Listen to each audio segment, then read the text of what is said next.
Hey guys, Oblivion here, coming at you with the deck profile on my Gagaga deck. This is a dark variant of Gagaga. I know that there are chaos builds, etc., that focus more on light and dark. I basically try to focus on the Gagaga XYZ, but also try to throw in a little bit of dark in there, like my soul. Not kidding. But yeah, I really like this deck. It's super fun to play. Honestly, I really got a lot of requests from since I posted a guest upload of my friend Hazama King's Gagaga deck profile, and I got a lot of suggestions, and it kind of gave me ideas on what I should make on my own build, as well as you know, a lot of people were telling me, oh, make your Gagaga deck, whatever. Honestly, I never found anything appealing about the Gagagas. I feel like they were a very undersupported archetype, but now that I look at it and like I see that Gagaga Kid was announced and released, not released, but like, you know, on Dueling Network, I just want to say that, you know, I got new insight on the deck. It's fucking awesome. Like, I cannot be any more happy with the deck than I am right now. Honestly, the deck, I don't know, but it has been completely consistent with me. Completely, I've never had a shit hand with this deck. I really like it. The consistency is beautiful. I wouldn't be able to ask for anything else. As you guys know, you guys could tweak the deck however you guys want. Honestly, this is just my variation of the deck. I really like it. I mean, I as you guys, you know, I just really like it, and hopefully you guys could give me insight, what I should put in, what I should take out, etc., and hopefully you guys understand. And you know, I'll be going over my card choices, why I chose this, why I chose that, and hopefully you guys enjoy the deck profile. Anyways, let me stop my rambling and let's just begin it. I am running 3 Gagaga Magician. He is your key card, he is your level manipulator, he is everything that you need it to be. 1500 attack, 1000 defense. He's a pretty good card. Basically, once per turn during your main phase, you can declare a level from 1 to 8. This card becomes that level until the end phase, and you could only control 1, and it cannot be used as a synchro material. But other than that, it's awesome. I really do like it. It's so good. I'm also running the Gagaga Kid that is announced. Awesome. I think that it's going to give the deck so much support. Like, it's basically going to give the deck the speed that it needs. I've beaten heroes. I've been in a couple of things I just can't like think of right now. But it's super fun to play. It's up there with my Gustos, honestly. But Gagaga Kid, level 2, so you can go into a gachi. If you can control a Gagaga monster other than Gagaga Kid, you can special summon this card from your hand. And when you do, you can target one Gagaga monster you control. This card's level becomes that target's level. And during the turn you activated this effect, you cannot conduct your battle phase. And that is the effect of level manipulation, guys, not the effect of it summoning itself. So, yeah. Anyways, guys, it's a really good card. It's a really good card, so it allows you to go into rank 3s to 8s, which I am playing. I'm not playing gachi because I wouldn't want to waste my magician on a gachi. Honestly, I just feel it's not necessary. But if you guys want, you guys could even drop the Utopia Ray and then the rank up Variance Force and throw in a gachi and throw in a spell or a trap that you guys would want. You know. But honestly, these cards have been good to me the way it is. I like the 3-to-2 ratio with Gagaga Kid because it's a good card. You know, it's a great card to have in your beginning hand, first turn. You know, you could go normal summon the Gagaga Magician, go into Kid, and XYZ into like a Maestro, which is a pretty solid first turn play instead of a couple of back row. So with the 2 Gagaga Kids, I am running also the 2 Gagaga Girls. As you guys can see, guys, this is my Gagaga lineup. I am not running the Caesar. I am not running the Clark. Honestly, Clark, yeah, it allows a special summon, ooh, whatever. But it's a level 2. Again, wouldn't want to waste my freaking Gagaga Magician on a measly gachi. And what was the other one? Caesar. I hate Caesar. I don't see any point. It's a waste of a normal summon, honestly. But hey, that's my opinion. 2 Gagaga Girls. She is really good. I wouldn't put her at 3, but I also wouldn't put her at 1. 2 is perfect because, you know, I like it. I like to dump her in the grave because I love to do the Gagaga Revenge combo, which I'll be getting to later. But anyways, it basically has the same effect as Gagaga Kid, except you don't skip your battle phase. And also, when the card is XYZ summoned, you can target one special summoned monster in your opponent's side of the field and make its attack 0. So it's pretty awesome. I like it that its effect cannot be negated. It's just awesome. So yeah, you know. So 2 Gagaga Girl. Honestly, I mostly special summon her from the grave, but whatever. I'm also running a 3 Mystic Tomato. Yeah, it's a little bit slow. Yeah, you know, said it, most likely it's gonna get popped. But honestly, this is actually made to be a fun deck, and actually, it's actually quite competitive. Now, it can't compete with like mermaids or say, but if you have that hand, I'm pretty sure you guys will do great. Because honestly, like I said, guys, I've never opened a shit hand. Mr. Tomato just speeds up the deck. If I need a Gagaga Kid, a Gagaga Girl, a Gagaga Magician, Mr. Tomato is there. Also, I am running Mr. Tomato because it's a dark, so it's BLS food and it's Dark Arm Dragon food. So pretty awesome. I am also running 2 Thunder King Ryo. Since you don't search in the deck, honestly, I would actually run 3 in the deck, but runs 2. Stupidest decision that freaking Konami's ever made, honestly. Don't know why they put it to 2, but 2 Thunder King Ryo, awesome. You know, guys, you already know, guys. Negate searches and negate inherent special summons. So yeah. I'm also running 2 Solar Windjammer. I'm running this over a Cyber Dragon because Cyber Dragon could get bottomless. Solar Windjammer, you know, your opponent's not gonna warning, not gonna compulse, whatever, etc., etc. But I like Solar Windjammer because he's a level 5, and you can special summon him while you control no monsters. So your opponent does not have to have a monster on the board for him to be special summoned. So sorry about that, guys. I forgot to mute this, but. So let's say your opponent goes first turn, sets a couple of cards, and doesn't normal summon. Okay, fine, whatever. Solar Windjammer there, since you control no monsters. So I like it. Plus, it's a light target for BLS. 1 BLS because even though you're running more darks than lights, BLS is just too great of a card to pass up if you have the room for it. 1 Gores. You're not really playing that many back row. 1 Dark Armed. Too good, too good. You actually do have a lot of grave manipulation in the deck because of Gagaga Revenge. And 2 Tregorias. Trag is such a great card in the deck. Honestly, I hate Trag and anything besides gadgets, frogs, agents a little bit.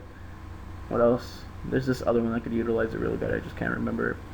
Anyways, Trag, level manipulation.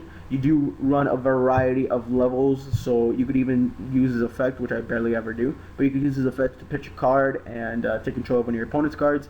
And again, you run a lot of level manipulation, so let's take a Gore as a dad, Blackluster Soldiers in the grave, go into some shenanigans with Trag.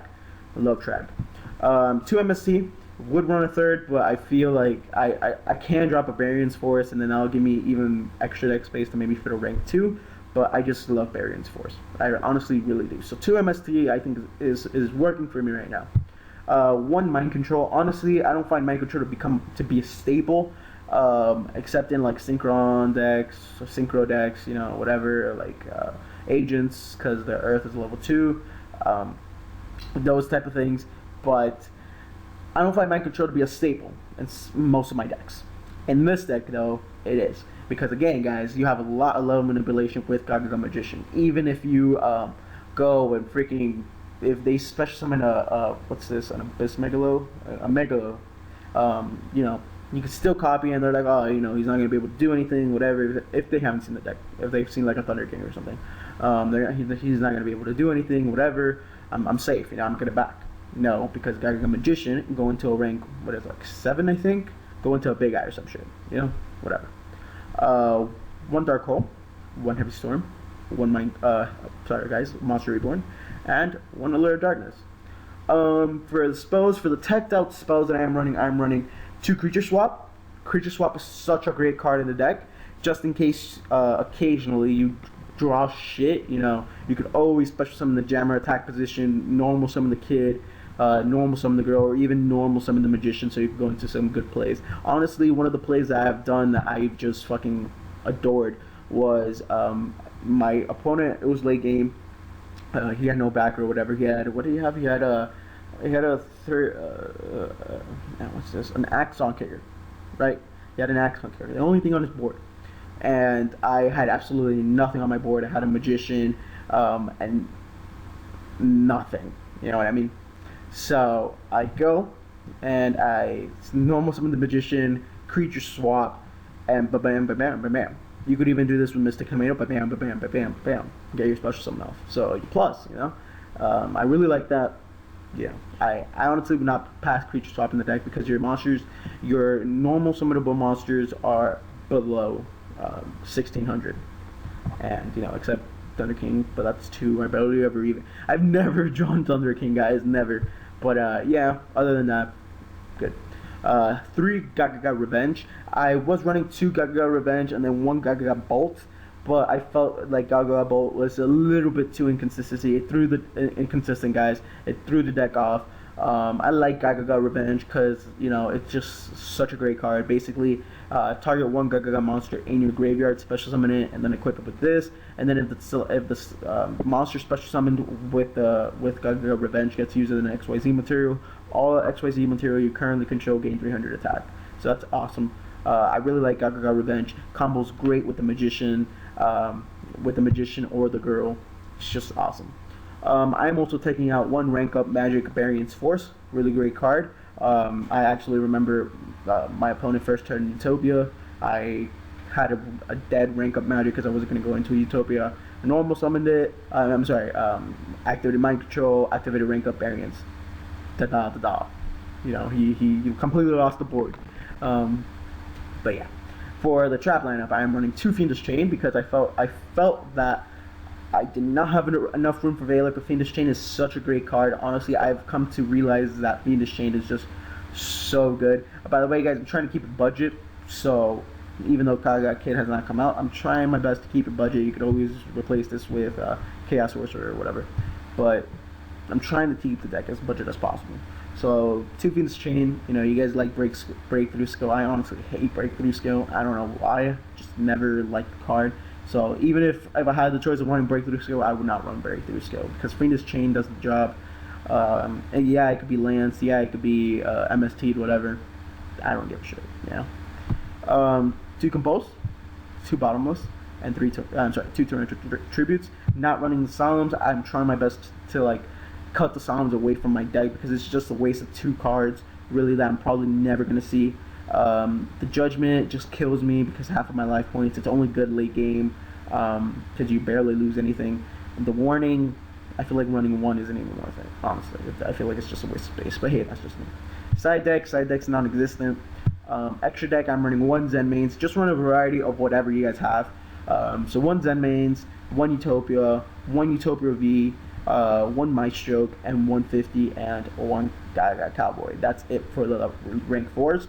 For the rank 5s, Tyrius, really great card. I love going into this card. I actually like it more than Adrius. 1 Machu Mech, I think that's how you pronounce it. Oh, Mech, I don't know. Really great card. Combo's amazing. It works for those OTKs with Gagaga Girl since it makes a special summon monster 0. Let me read it to you guys. 2 level 5 monsters. Once per turn, you can detach 1 XYZ material from this card. Target 1 face-up monster your opponent controls. Inflict damage to your opponent equal to the difference between its original attack and the current attack. So they basically take full damage.